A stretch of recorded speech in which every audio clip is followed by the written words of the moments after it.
شوال بلاستيك مرمي في خرابة. مشهد بيتكرر كتير، لكن المرة دي التقل كان غريب والريحة كانت بتعلن عن كارثة. لما ضباط المباحث فتحوا الشوال ده الزمن وقف لثواني. احنا مش قدام جثة عادية، احنا قدام انتقام وحشي ملوش مثيل. مين البنت دي؟ وايه اللي جابها هنا؟ والاهم، ليه ملامحها اختفت تماما؟ رحلة البحث عن الجاني خدتنا المكان ما كانش حد يتوقعه، جوه بيت العيلة. جهز قهوتك وركز معايا، لأن اللي جاي مش مجرد قصة، ده فيلم رعب حقيقي حصل على أرض الواقع.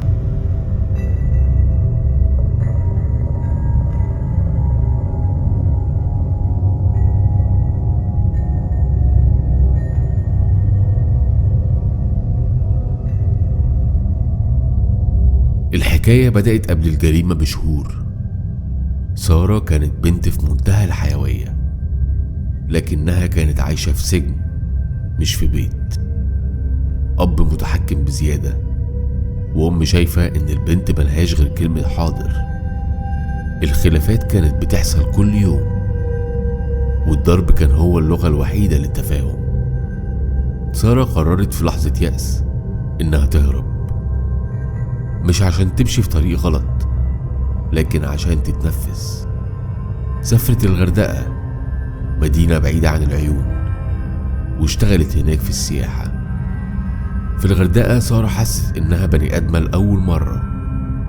شافت البحر وشافت ناس تانية، وتعرفت على شاب اسمه كريم. كريم كان بالنسبة لها طوق النجاة، وعدها بالجواز، ووعدها إنه هيقف جنبها. لكن الأخبار في الأرياف والمناطق الشعبية بتطير زي النار في الهشيم. بنت فلان هربت، بنت فلان سابت البيت. الكلمة دي في مجتمعنا بتبقى زي السكين اللي بتذبح العيلة كل يوم في نظر الناس. الحاج إبراهيم أبو سارة كان بيغلي، مش عشان خايف على بنته، لكن عشان منظره قدام القهوة وقدام نسايبه. ومن هنا بدأ الشيطان يوز في دماغه، وبدأت الأم بدل ما تهدي النار كانت بتزيدها حطب وتقوله: يا جرصة ما بعدها جرصة، البنت فضحتنا. مرت شهور وسارة بدأت تطمن، وفي يوم تليفونها رن، وكانت الأم هي اللي بتتصل: يا بنتي ارجعي، أبوكي سامحك خلاص، والبيت وحش من غيرك، احنا مش عايزين فضايح. تعالي واكتبي كتابك على الشاب اللي عرفتيه ده ونستر اللي حصل. سارة في البداية خافت، لكن غريزة الحنين لأهلها غلبتها. قعدت تفكر: أكيد قلوبهم حنت، مستحيل يؤذوني. اللي سارة ما كانتش تعرفه إن في اللحظة دي كان في مجلس دم منعقد في الصالة. الأب والأم، زوجة الأب التانية، وابن أخت الأب، واتنين كمان من القرايب. 6 أشخاص قاعدين بيخططوا لإعدام بنت من دمهم. الاتفاق كان واضح: لازم نخلص من البنت والراس تتقطع عشان نمحي العار تماما. تخيلوا القسوة دي، 6 بني آدمين بينهم ستات بيخططوا ازاي ينهوا حياة بنتهم بكل برود. سارة للأسف حجزت التذكرة وركبت الميكروباص وهي شايلة شنطتها وهدايا لأهلها. كانت فاكرة إنها رايحة لصلح، ما كانتش تعرف إنها رايحة لمراسم دفنها. وصلت سارة لبيت المغرب. الدنيا كانت هادية زيادة عن اللزوم. أول لما دخلت البيت الباب اتقفل وراها بترباس حديد. النظرات كانت كلها غريبة، مفيش أحضان، مفيش دموع فرحة. الأب كان ماسك سكين طويل، والأم كانت ماسكة إشارب عشان تكتم بيها نفس سارة. بدأت تصرخ: يا بابا أنا عملت إيه؟ أنا رجعت عشان أصالحكم، لكن ما كانش فيه رد غير الضرب والشتايم.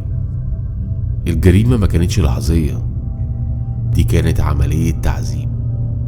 الستة اشتركوا، حد يكتف وحد يكتم النفس وحد يضرب. وفي لحظة شيطان الأب قرر ينفذ اللي قاله، فصل راس بنته عن جسمها وهي لسه فيها الروح وبتعافر. صرخة البنت اتقطعت فجأة. البيت اللي كان مفروض يسترها بقى هو المسلخ اللي اتذبحت فيه. وبعد ما خلصوا وبكل برود جابوا شوية بلاستيك كبير، حطوا الجثة في حتة وراس البنت في حتة تانية جوه الشوال. وبدأت مهمة التخلص من الأدلة. الساعة بقت 2 بعد نص الليل، الشوارع هس هس. خرج الأب وابن أخته وهم شايلين الشوال. أي حد كان بيشوفهم يقول شايلين خردة أو زبالة. راحوا المنطقة مهجورة جنب مبنى تحت الإنشاء، ورموا الشوال ورا سور عالي، ورجعوا البيت وكأن شيئا لم يكن. تخيلوا الأم قاعدة في الصالة بتمسح آثار الدم بالكلور، وهي بتفكر هتقول ايه للجيران لو سألوا عن سارة. الخطة انهم كانوا يقولوا انها ما رجعتش اصلا او انها هربت تاني، لكن عدالة ربنا ما بتنامش. تاني يوم الريحة بدأت تظهر. واحد وهو معدي شك في الشوال وقرر يفتحه بحذر. المنظر كان صادم جدا لدرجة ان الراجل جاله هبوط حاد وفقد النطق لدقايق. البلاغ وصل لاسم الشرطة ورجال المباحث وصلوا، وبدأت المعاينة. جثة الفتاة في مقتبل العمر، منزوعة الراس، ومفيش أي إثبات شخصية. رجالة المباحث في الجيزة ما بيناموش في النوع ده من الجرائم. بدأوا يراجعوا بلاغات التغيب، وبدأوا يفرغوا كاميرات المراقبة في المنطقة المحيطة. لقطوا مشهد لشخصين شايلين حاجة تقيلة في وقت متأخر، وبدأت الخيوط تتجمع.